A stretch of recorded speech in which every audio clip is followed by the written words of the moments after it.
вечер, почитувани гледачи, во вечерашното издание на емисијата Паричник.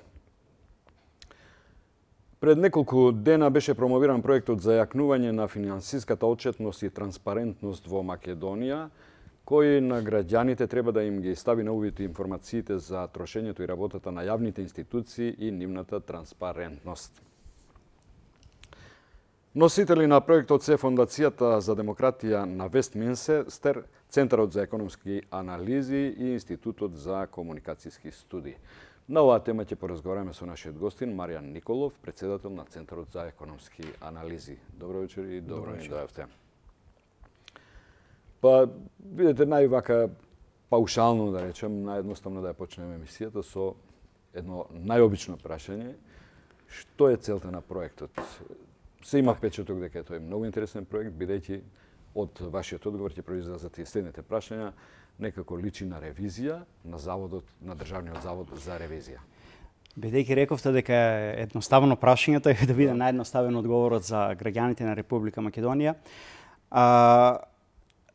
Мотивацијата за еден ваков проект е пред се ниската свесност на граѓаните на Република Македонија дека извршната власт во една држава со парламентарна демократија има одговорност кон граѓаните да покаже транспарентно како ги собира парите.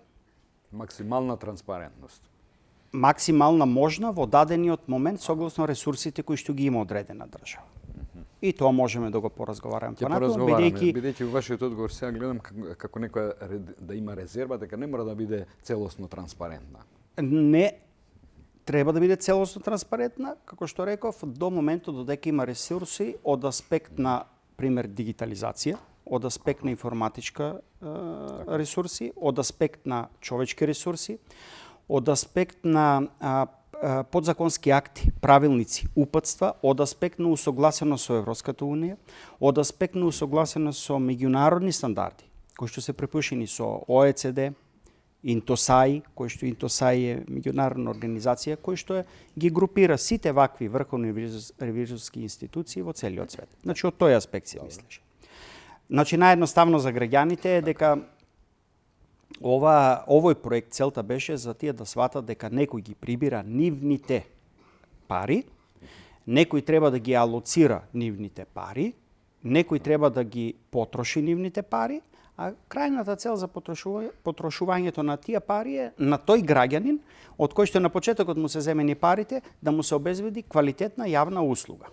И тоа од централната власт, од локалната власт и од јавните предпријатија. Враќање во друга форма, сакате да кажете, во друга капитална Апсолутно. форма. Значи тоа е како некоја машина во која што треба да... Зашто обичниот граѓанин да не биде тоа вулгарно и навредливо, зашто граѓанинот не секогаш е свесен дека тоа на тој и по тој пат треба да се врати во за негово општо добро. Затоа и граѓаните мислам дека малку се воздржани во критиката во користењето на јавните пари. И во последно време, последниве години, протече една парола, една флоскула, да речеме, меѓу граѓаните. Демек, на власти е дозволено да краде бидејќи гради. Градат, ама крадат. Значи, пак ќе речем дека високата свест за враќањето на парите во корист на граѓаните, истите тие пари што им се зема, дека не е доволно, ми се чини, развиена свесна во свеста на граѓанин. Што мислите вие? Па одговорот на ова прашање е дека разговорно граѓаните може да даваат квалификации какви што сакаат. Краделе, злоупотребувале, давале бесплатно и другите краделе. Меѓутоа ние мора да се држиме до и институцијата, Државен завод за ревизија, и ние кои што ја следиме оваа проблематика мораме да се воздржуваме од давање на квалификации кои што не поминале одредени институции. Конкретно за оваа работа, за ова прашање, за граѓаните е добро да знаат дека Државниот завод за ревизија со нивните ревизорски извештаи, доколку утврдат ревизорите дека има ненаменско и незаконско трошење, тие се должни, ревизорот е должен веднаш да го комуницира Министерството за внатрешни работи, јавното обвинителство и Државната комисија за спречување на корупција. А понатаму овие институции имаат надлежности согласно закон да покренат обвинение доколку има основано сомневање, и потоа судот е тој кој што ќе прогласи дали некој крадел или не. Но секако дека граѓаните имаат право да бараат од сите институции и од Државниот завод за ревизија информации за тоа како се потрошени нивните пари. Да ги подсетиме гледачите дека имаат можност да ни се јавуваат на нашите телефони, што ќе ги исфрли режијата на вашите екрани. Почитувани гледачи, ова мислам дека е интересна тема и ќе ве интересира. Повелете, јавувајте се, коментирајте околу искористувањето на и вашите пари и околу нивната рационална примена, намена и евентуална злоупотреба. Повелете, јавувајте се. Добро, да продолжиме со разговорот. Некако мене, кога ја видов вашата пресконференција и материјалот воопшто од кој ги читав целите на проектот, ми доаѓа заклучокот дека сега овој проект всушност значи некаква ревизија на Заводот за ревизија, на Државниот завод за ревизија. Дали сум во право, дали грешам, значи, или е во функција на поголема контрола, на поголема отчетност, на демократскиот. Целта на проектот е да го приближи работењето на Државниот завод за ревизија кон граѓаните на Република Македонија. Значи, во овој проект Државен завод за ревизија ние го гледаме како наш партнер. Впрочем, ние имавме протоколарна средба со генералниот секретар на ДЗР, сосема коректна средба во која што информиравме за целите на овој проект, начинот на кој што ќе работиме, а и на самиот настан имаше представници на Државен завод за ревизија. Значи не е ова ревизија на ревизијата на Државен завод за ревизија, бидејќи такво нешто нема смисла. Нема смисла од следниот аспект. Државен завод за ревизија е должен, согласно законот за државна ревизија, да врши ревизија на извршната власт. Тоа е наједноставно. И тоа да го представи пред представниците на граѓаните на Република Македонија, бидејќи ревизорот не може да оди од човек до човек, 2 милиони луѓе сме, туку да го представи тоа до пратениците во собрание на Република Македонија, да тие како представници на народот го имаат тој надзор над извршната власт. Значи тоа не е надзор во смисла на полиција, не е тоа надзор во смисла со пендрек сега дека ќе ги гонат, туку има одредени наоди кои што и не мора да бидат незаконско или свесно влегување во некаков криминал. Можно е понекогаш да биде нешто каде што се нема одредена процедура, соодветна и во тој случај има законски дупки, сака да кажа. Каде што има одредени недостатоци во финансискиот менаџмент со јавните средства. Или во алоцирањето или во планирањето на средствата. Така, добро, и сега вие како ја оценувате, мислам од кои потреби дојде идејата за да се формира ова заедничка работа, заедничка соработка?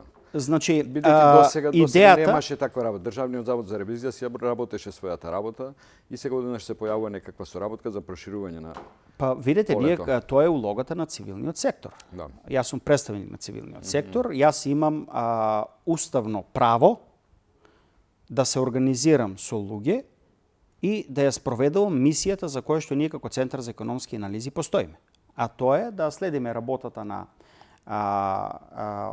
институциите и органите во делот на социоекономијата и да даваме одредени предлози таму каде што сметаме дека има одредени можности за подобрување. Значи, убаво рековте вие. Државниот завод за ревизија си ја вршил својата работа и ние со тоа се согласуваме, но работата е што после тоа што Државниот завод за ревизија ќе најде како наод во нивните ревизорски извештаи нема одредени поместување или подобрување. Значи, на крајот, ние сме една неефикасна, неекономична и неефективна нација.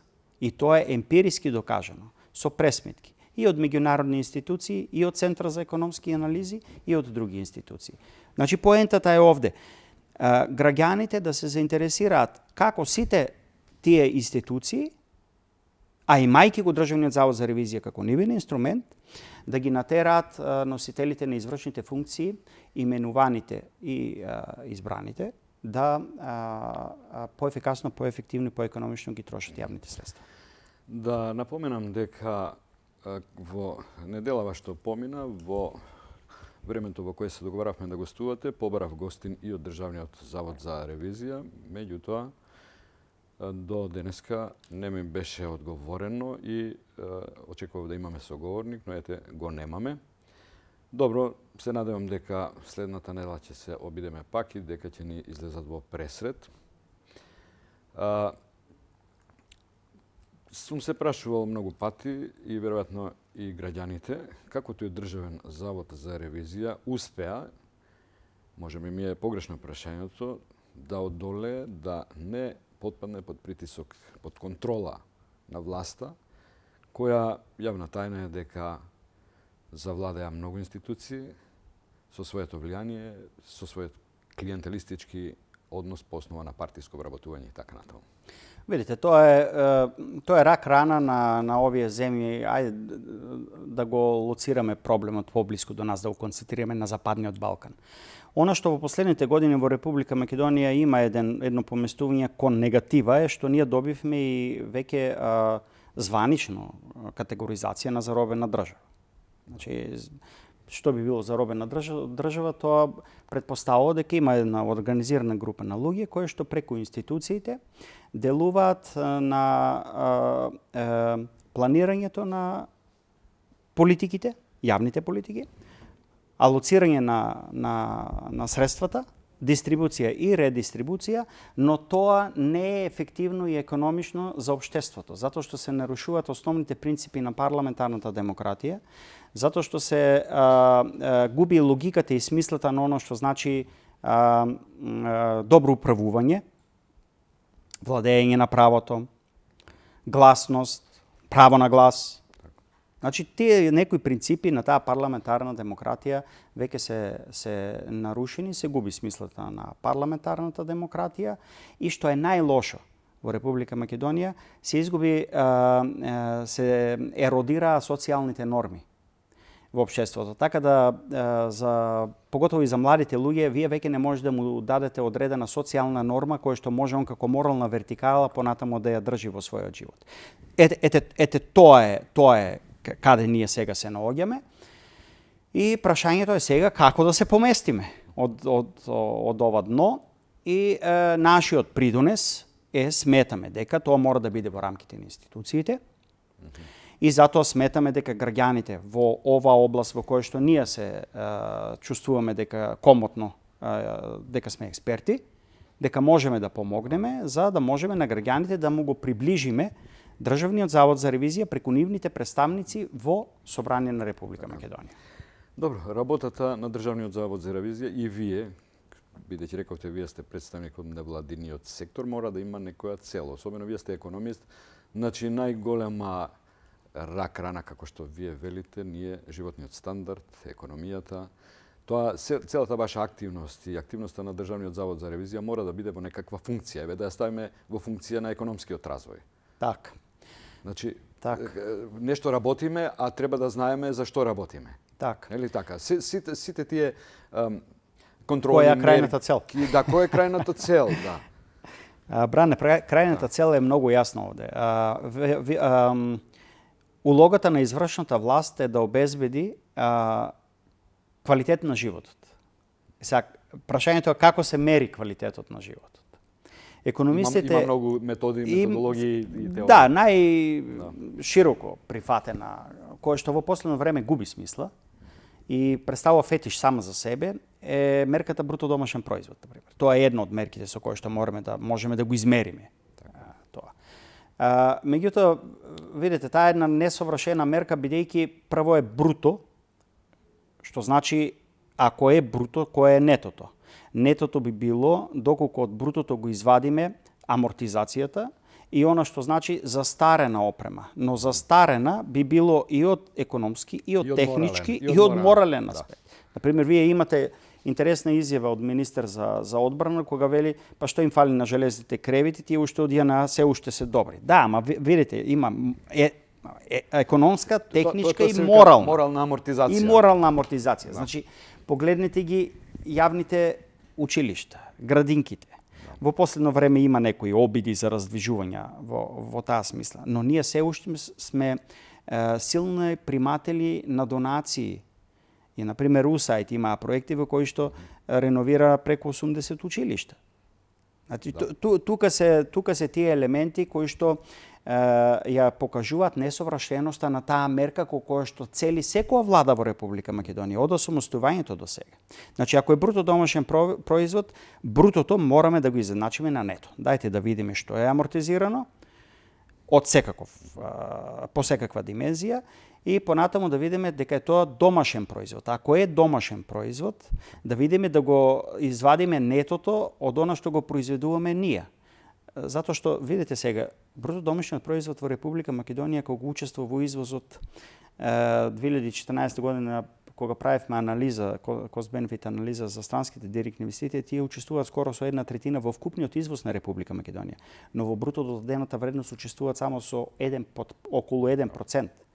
Така да, тие го билдаат бруто домашниот производ, но тоа нормално вие нето дома не можете да го осетите. Не можете да го осетите како граѓанин. И затоа се јавуваат одредени навидум нелогичности од типот дека бруто домашниот производ расте, но нееднаквоста јазот на нееднаквоста се зголемува, сиромаштијата во најдобар случај се држи на едно исто ниво и ефектите на квалитетот на живот се мали. И власта се фали дека постигнала голем напредок, голем развој во мерен според бруто домашниот производ од 3,2 да речеме на 100.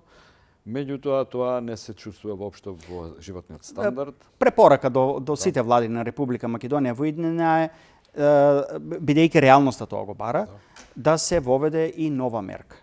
Бруто домашниот производ, но и нова мерка. Например, Саркози кога беше председател, тој побара од Штиглиц да му направи анализа кои би биле алтернативни мерки на бруто домашниот производ. Бидејќи бруто домашниот производ како мерка тој веќе ништо не ви кажува. Да. Зошто мислите дека не ни кажува ништо, бидејќи во сите теории во кои затоа што е надминато согласно социоекономскиот развојот на една земја се мери преку бруто домашниот производ. Не, растот се мери преку бруто домашен производ, а развојот не можете да го измерите преку бруто. Што е разликата? Разликата е во тоа што покрај овие работи што ги зборувам е што не се земени во предвид например трошоците за животна средина. Не е земен во предвид например семејниот труд. Значи, такви категории не се земени во предвид кога се мери бруто домашниот производ. А тие педатно се пресметани за Република Македонија, например, трошоците за животна средина, дека во човечки животи се веќе. Сега, која е цената на човечкиот живот, тоа можеме академски да дебатираме. Но тоа се мерки кои што може да се засметаат и со економска вредност, но тие не влегуваат во бруто домашниот производ. Тоа е таа разлика меѓу бруто домашен производ и некоја мерка која што би го мерила економскиот развој. А што значи развојот? Инаку, развојот на едно општество значи тоа да биде одржлив развој, во смисла вие да ги користите сите ресурси кои што ви се на располагање, но да ги користите на еден одржлив начин. Тоа значи дека конкретно за граѓаните што би значило, отпадот кој што ствара проблеми во поголем број на општини, тој треба на некој начин да се стави пак во функција. Тој не треба да се гледа како трошок. Тоа е ресурс. Значи, разликата помеѓу раст и развој, во овој случај со отпадот, би било раст ќе биде ако го гледаш како трошок, затоа што камионот ќе го собере и ќе го фрли некаде, и тоа ќе се книжи како раст, затоа што камионот работел и човекот со него земал плата, додал вредност. Но развој би било кога тој отпад би се гледал и како ресурс. Значи, таму некаде, тој отпад би се искористил на начин кој што повторно би се употребил со минимум или нула загадување. Така. Добро, тоа е за одржливиот развој една модерна дефиниција која во последниве години многу е во оптек, особено ја експлоатираат, условно речено,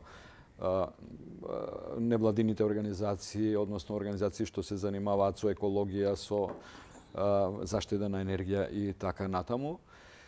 Бидејќи вие сте меѓународен експерт по економија, дали можете да кажете една мала дигресија од ова тема што ја почнавме да направиме? Дали Македонија, дали сте запознани всушност, дали има програми за таков развој, за спроведување на таков развој, за енергетска ефикасност? Колку сме тука успешни во функција на развојот на нашата земја. Не, ја не сум експерт во тој дел за енергетска ефикасност, бидејќи тука веќе влегуваат две работи, енергетска и ефикасност. Тоа е посебна дисциплина, но тоа во Република Македонија мислам дека е веќе заживеано, затоа што имаше одредени законски поместувања токму во оваа област, не само од аспект на регулација, туку од аспект и на барање на задоволување на одредени стандарди. Инаку на меѓународно ниво постојат тие стандарди кои што меѓународно се дефинирани од аспект на тоа, например телевизорот кога ќе го вклучиме дома, колку треба да троши максимално. Ако се сеќавате во Европска унија, например, имаше забрана на правосмукалки кои што се над одредена моќност, колку киловати. Така да тоа е веќе апсолвирана материја. Добро, да не одиме тогаш во таа дигресија, да се вратиме на нашата тема. Британија го поддржува, британската амбасада го поддржува вашиот проект. Каков е интересот на Британија да го поддржи вашиот? И даде многу конкретно, дури да ви кажам, мислам дека даде некои политички квалификации во однос на проектот, дека тоа мора да биде транспарентно, дека трошењето на парите е во функција и на демократијата, така што беше интересна таа дефиниција што ја даде помошникот, заменикот британски амбасадор Пол Едвардс. Да, господинот Едвардс си има своја улога како представник на амбасада, но во контекст на проектот и која е врската и нивната заинтересираност е затоа што во Република Македонија ние развиваме вестминстерски модел на надзор над трошењето на јавните средства и во собрание на Република Македонија и Државниот завод за ревизија. Тоа така е познат тој модел. И од тука е нивниот интерес за помош. Впрочем, ова не е и единствен прв проект кој што се однесува на надзорот над трошењето на јавните средства. Ние како Центар за економски анализи сме соработували уште 2009 година во подигање на капацитетите на вработените во собрание на Република Македонија. Но за гледачите, што е овде интересно, е дека можно е да ние предлагаме одредени законски измени и организациони измени со што би се подобрило надзорот над трошењето на јавните ресурси од страна на извршната власт. Например, Државниот завод за ревизија да добие правна квалификација во Уставот на Република Македонија од аспект на независност. Тој и сега е дефиниран како независна институција согласно закон на Република Македонија за државна ревизија, но добро би било кога тој би се препознал и како уставна категорија од аспект на независност. Понатаму може да се направат измени во деловникот на Собрание на Република Македонија во смисла на тоа што да прават комисиите кога ќе пристигне извештајот од Државен завод за ревизија. Например, не е доволно само да го гледа матична комисија, не е доволно само да го гледа комисија за финансирање буџет. И да го фрли ad acta. Туку треба да го гледа соодветната матична комисија. Ако е за здравство, се има комисија за здравство. И треба да се спроведе. Понатаму, добро би било да има во организационата структура на собранието, да има одредени подобрувања. Например, комисијата за финансирање и буџет може да стане комисија за финансирање и за јавни сметки, public accounts, како што е во Велика Британија, ако веќе го градиме тој вестминстерски модел, каде што би се искористила можноста да комисијата повика и одредени сведоци од јавната институција која што била ревидирана, за малку да се поразговара тука, да пратениците му постават одредени прашања на луѓето. Па на кој начин се потрошиле парите, зошто вака се потрошиле, нели можело да се потрошат на поефективен начин? Добро, дури се оди на тоа да се сугерира, мислам да се, не знам дали господинот Едвардс сугерира, дали е тоа од британската амбасада, дури се дава поддршка во тие законски измени да Државниот завод за ревизија да добие толкова самостојност што дури би добила и извршни компетенции. Да, тука сега видите, тука постои сега одредена дискусија. Прво можеби е несреќно избрани самиот збор извршни функции, па сега јавноста да не свати дека под извршни функции се подразбира Државен завод за ревизија да почне да делува како управа за приходи или како полицаец. Значи не мислиме на тоа. Не се мисли на тоа. Например, еве неколку примери на што мислиме ние во нашите препораки. Ќе ви покажам овде од Греко. Значи да видиме што е Греко. Греко е група на земји против корупција од Совет на Европа и еве тие што велат, например, за Словенија. Да. Вели вака. Кога се ревидира изборите, политичките партии, во тој случај, нивниот државен завод за ревизија има право да побара од банките и од Народна банка директно да влезе ревизорот во нивните сметки и за тоа нема потреба од налог од суд. Понатаму, еве што вели. Државниот ревизор исто така може да направи истрага за потребите на ревизијата. Истрага. Значи, каква е сега таа истрага, тоа веќе останува дополнително да се дефинира. Но ова веќе е на граница на она што значи одредени извршни функции. Понатаму, вели вака.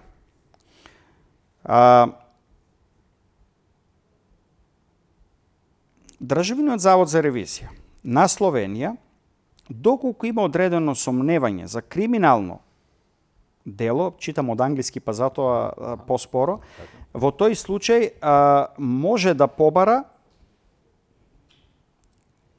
да покрене кривично гонење или да покрене обвинение.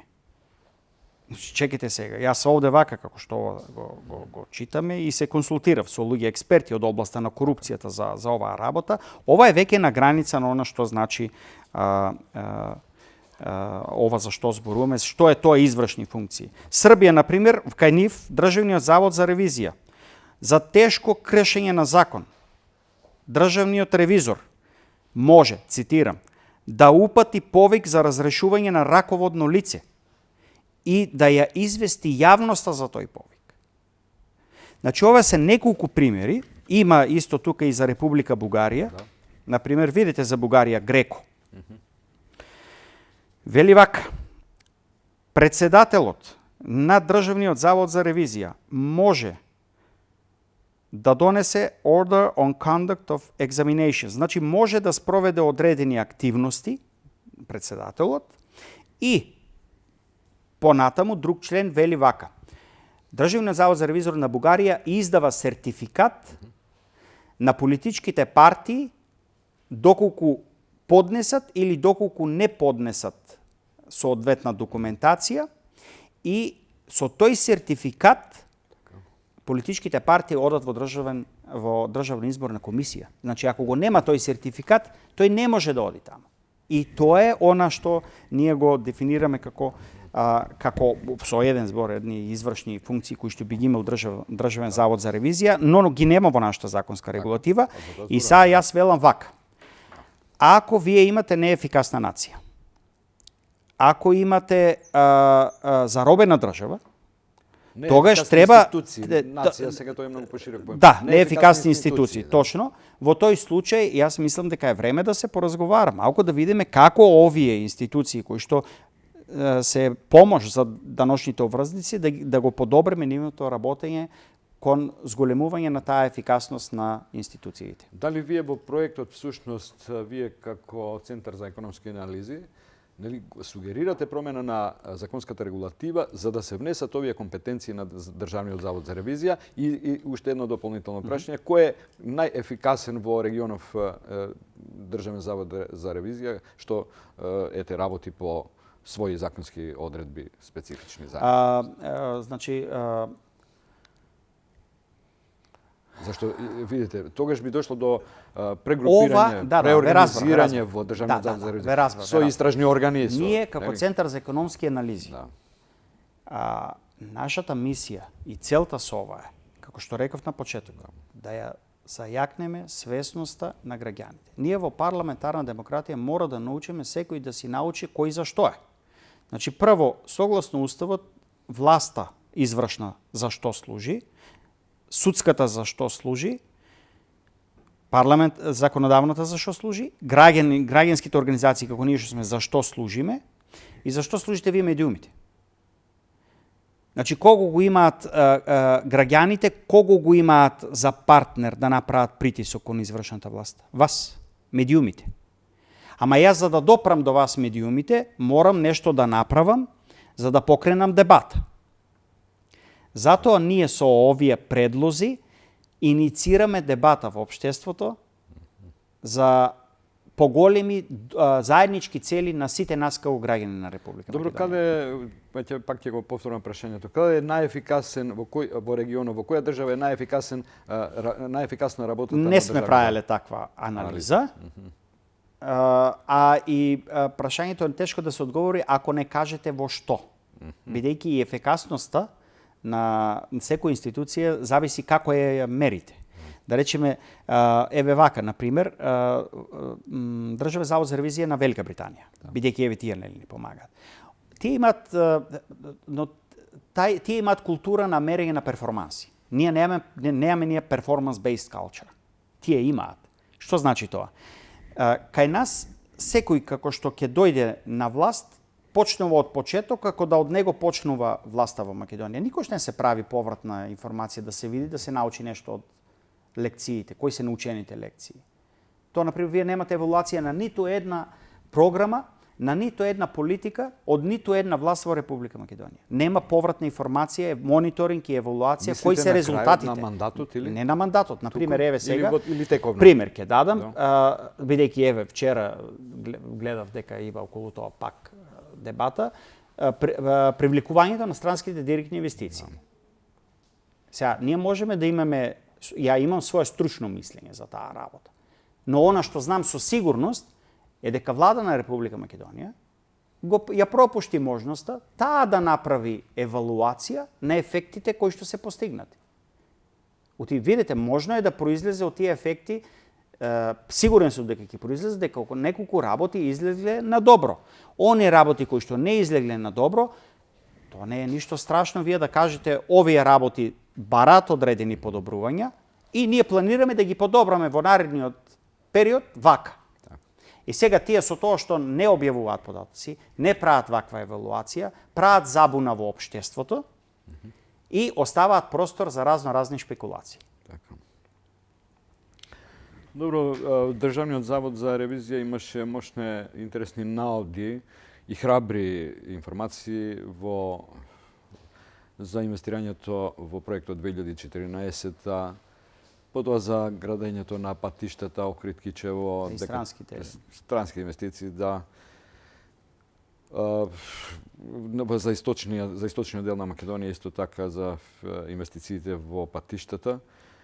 И потоа никој не понесе одговорност, тоа сам се објави. Бране, вие сега уште еднаш ја потврдивте потребата од ваков проект. Сега уште еднаш ја потврдивте, затоа што навистина луѓето во Државен завод за ревизија си ја вршат работата. А тоа сакам да кажам, затоа реков. Но нема никаква повратна информација од тоа. И сега видите овде, се извинувам што Не сакам да ја прекинам, повелете. Овде не се работи за храброст. Туку се работи за законско следење. Но видите, па сега ќе ве прекинам.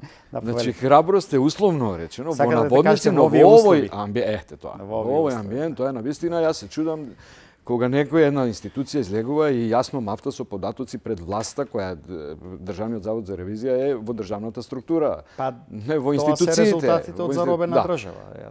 Така. Јас сакам да го пофалам Заводот за ревизија. Но, еве, пак ќе речем дека нити истрага имаше, ниту некој... Многу е лошо, видите, Бране, не е овде само истрагата. Овде имаше една многу лоша работа, што директор на една од овие институции кои што служат за привлекување на странски директни инвестиции, излезе во јавност на пресконференција и кажа дека тој ќе правил ревизија на ревизијата на Државен завод за ревизија. Видите, член 11 од Закон за државна ревизија убаво кажува дека ниту еден ревизор не може да одговара, ниту да му се покрене обвинение за нешто за што дал тој мислење. Член 28 исто така од Закон за државен завод за ревизија. И сега тој човек, ја не знам, видите, тоа може да се свати и како притисок кон државната ревизија. Државниот ревизор, тоа може да го свати и како притисок кон него и тој понатаму би требало да се има одредени инструменти како тоа треба да биде казниво према тој, према таа персона, на пример. И сега понатаму, то само укажува на фактот дека луѓево не само што не знаат, туку можеби и знаат, но ја злоупотребуваат својата извршна функција во извршната власт до степен до каде што ги дерогираат институциите на државата. И вие веќе немате за што да се фатите. Кога ќе ги еродирате кредибилитетот на сите институции и кога ќе побарате луѓето, граѓаните да ги направите хорда и да ве следат во таквото диригирање на институциите, вие не може да очекувате одржлив развој. Тогаш дури станови безпредметно да разговараме за економски раст и развој. Значи, ние мораме да се вратиме на основите на тоа што значи парламентарна демократија во Република Македонија. Денеска, односно вчера, мислам дека беше излезе информација дека Државниот завод, а не Државниот завод, туку комисијата за регулаторната комисија за енергетика на Република Македонија ја зема ингеренцијата за одредување на цената на водата. Значи, тоа е многу една интересна сега појава, една многу интересна вест, дека цената, и луѓето нормално се плашат дека и цената на водата ќе поскапе, како што и ќе добие цена која ќе го оптовари дополнително домашниот буџет, од што се плашиме и се тресеме сите. Како ја гледате вие таа, не знам, чив предлог е да се внесе во законот од 1 јануари 2018 година, дека ингеренцијата на одредување на цената на водата ќе влезе во ингеренција на регулаторната комисија за енергетика. Да, тоа е точно. Измени и дополнување на законската регулатива во таа насока е донесена веќе од поодамна. Со важност, еве слушнавме дека нели од 1 јануари 2018 година. Тоа е резултат на неефикасност од аспект на политичка економија во Република Македонија на она што значи меѓувладени односи во смисла на децентрализација и деволуција. Знаете, децентрализација кога ќе дадете одредени надлежности на локална или регионална власт. Во Република Македонија има едностепена локална власт, значи имате централна власт и локални власти, тоа се општините. Единиците на локална самоуправа. Единиците на локална самоуправа во Република Македонија уште у времето на Југославија комуналните дејности ги имаше децентрализирано во смисла на деволуција, да имаат мандат и авторитет тие да одлучуваат за планирање, управување, имплементирање, раководење, финансии на комуналните услуги преку комуналните предпријатија. Значи, тоа е нешто што ние уште од 45-та година го имаме во Република Македонија, во општините. Зачудува фактот што ова е произлезено од самите комунални предпријатија и од општините во единиците на локална самоуправа да надлежноста за утврдување на тарифите и на цената на услугите кои што тие ја дават, не на водата, бидејќи водата е ресурс, него на услугата за донесување на вода до граѓаните. Дека тие велат вака, јас како што го разбирам, јас како градоначелник, значи сега ќе карикирам за да го доближам до граѓаните, како јас го гледам ова. Градоначалникот, бидејќи е политички сензитивно, не може да отиде на совет да побара зголемување на цената, која што цена граѓаните треба да ја платат за да може да биде покриена целата услуга. Значи и за цевките, и за приклучокот, и за евентуалните кредити кои што предпријатието ги има, и за вработените кои што ги има, вработеноста во комуналните предпријатија е можно да има и одредени неефикасности, таа вработеност. И во тој случај, сега градоначалниците не можат да излезат пред советот да побараат зголемување на цената кој што ќе ги покрие сите овие трошоци за да може комуналното предпријатие да биде одржливо, туку вели, ајде по-добро е централната власт да постави цената, а тоа значи да ја зголеми, отколку ние. Значи, видите сега, тука е една интересна ситуација. Градоначалниците веќе тоа доваѓа до една когнитивна дисонанција. Значи, од една страна зборуваат дека сакаат да имат повеќе надлежности, дека централната власт нив ги гуши, Така, во интерес на развојот и на планирањето на а регионалниот од друга страна, големиот брат да му донесе одлука дека цената мора да биде зголемена. И видете, во просек цената во Република Македонија на комуналните услуги е ниска.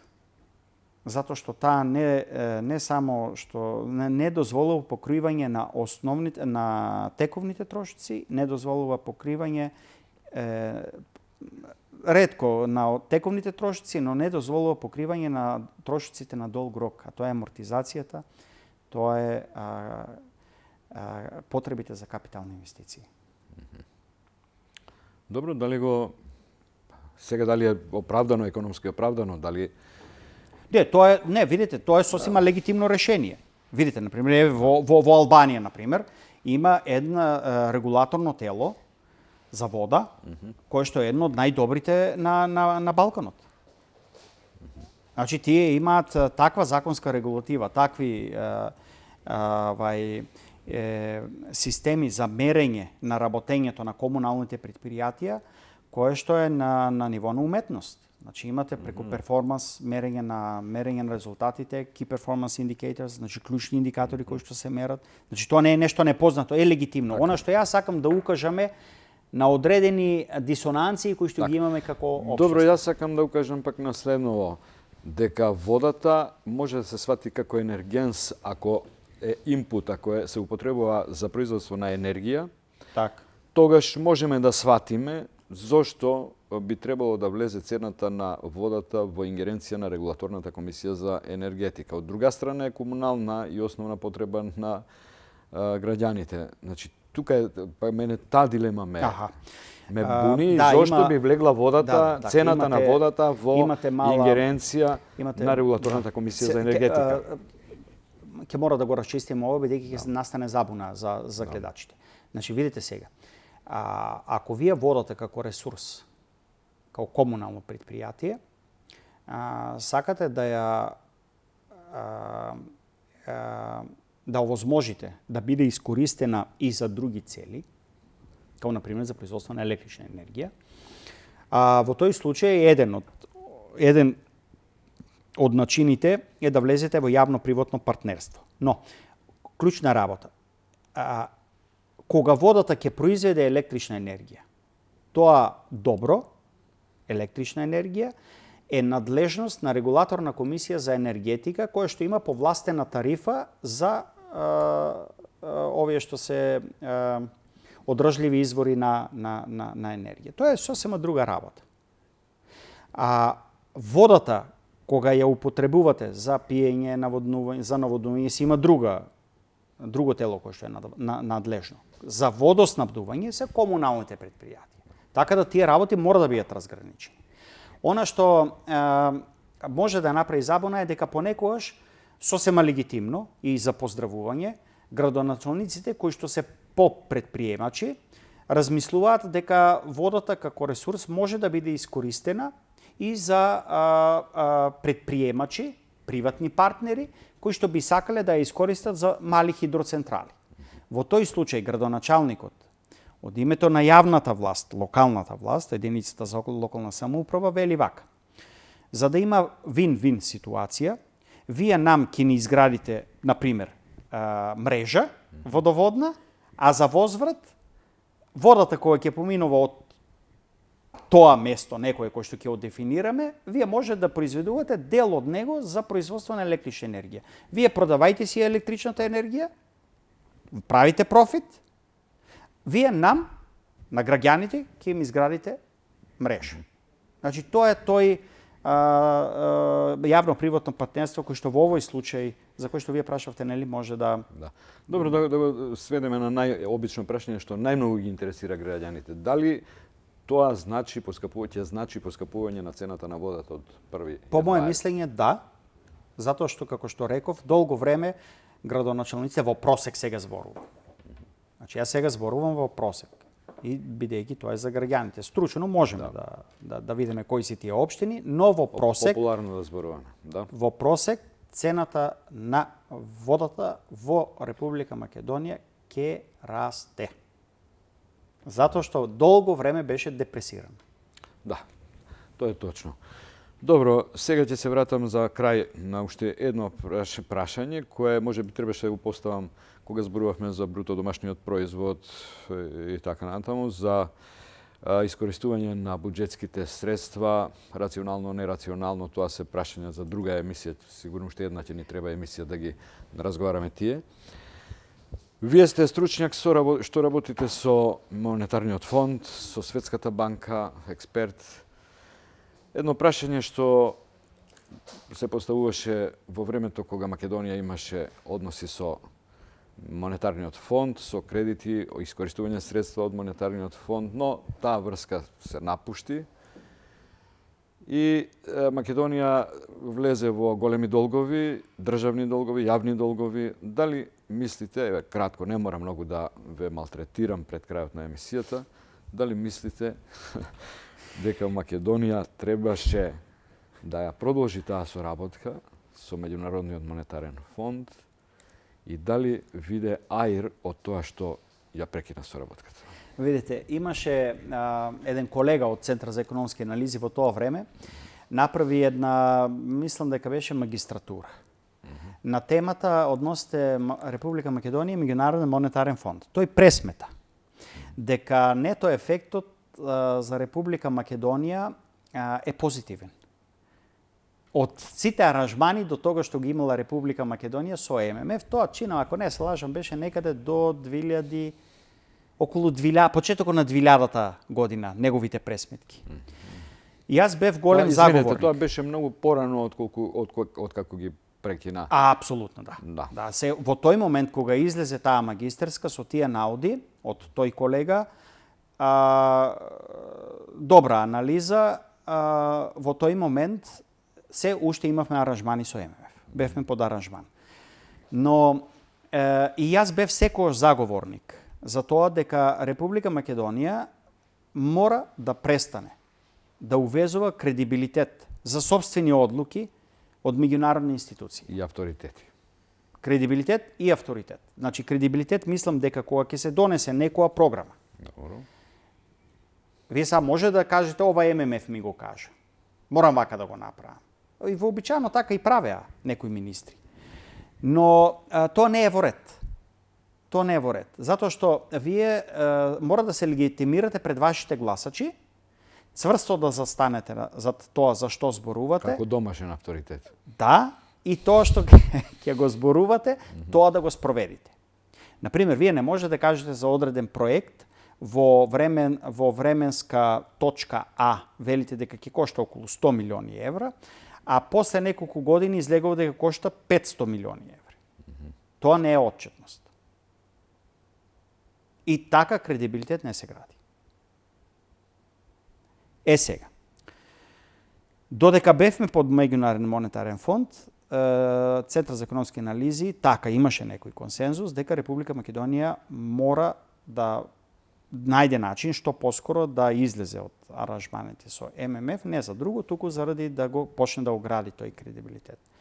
Но сега, после се што се случи во Република Македонија, и како што ја велам, бидејќи навистина не знаеме што све се крие во тие contingent liability areas, значи во оние неплатени обврски и гаранции кои што ги има јавниот сектор во Република Македонија, вклучително и локалната власт, ние немаме податоци. Нема транспарентност. И во такви услови наредниот министер за финансии ќе треба добро да размисли дали треба да продолжи со Меѓународен монетарен фонд или не. Со Светска банка никогаш не престанала соработката, бидејќи таа има сосема друга мисија. Таа е во делот на социоекономски развој, не е во делот на платно-билансни или буџетски поддршки. Например, еден многу фин, добар проект имаше и сега претпоставам дека се чека да се формира нова влада за да продолжи follow-up, да има продолжување на тој проект за за општините во Република Македонија за подобрување на квалитетот на услугите кои што се во надлежност на општини на Република Македонија. Значи, соработката со Светска банка никош не престанала. Тамо сме секош под некаков тип на аранжман, условно речено. Значи, вие тврдите дека ќе зависи од одлука на следниот министер за финансии, дали ќе го продолжи соработката со ММФ, што давате... Тоа е моје мислење. Откако тој ќе ги добие сите информации кои што се потребни за еден министер за финансии за да знае во каква финансиска состојба е државата. Дали тоа би требало да биде и е законска одлука само на министерот за финансии или на целата влада, одлука, собрание и така? Не, тоа е на собрание на Република Македонија. Така. Добро, еве сосема за крај. Македонија се наоѓа во тешка економска ситуација, вие како искусен економист и аналитичар. Дали предвидувате и дали е можно брзо излегување од економската криза, што ќе императив што ќе го преземе новата влада, која и да е, еве јас ќе речам пак, да не излезе дека сум Бране, јас вака ќе кажам, Република Македонија никогаш не имала ефикасна пазарна економија. Никогаш. Да. И во такви услови ние не можеме да кажеме за бизнис секторот во Република Македонија како бизниси кои што обстојуваат во пазарни услови каде што владеат пазарните законитости. Бидејќи тоа никогаш не било така.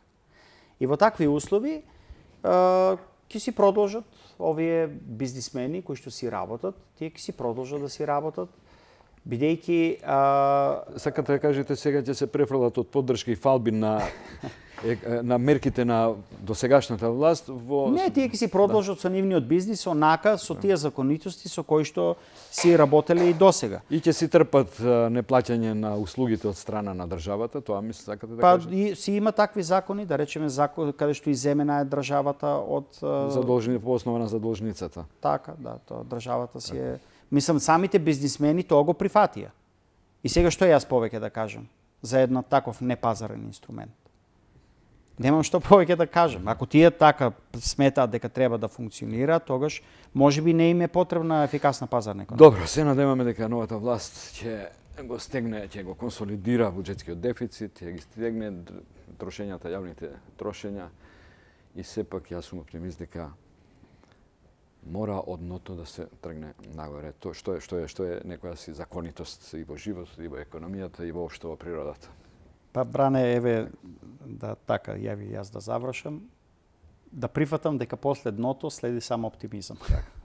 Ви благодарам многу што бевте гости во вечерашната емисија. Благодарам за поканата, се чувствував пријатно.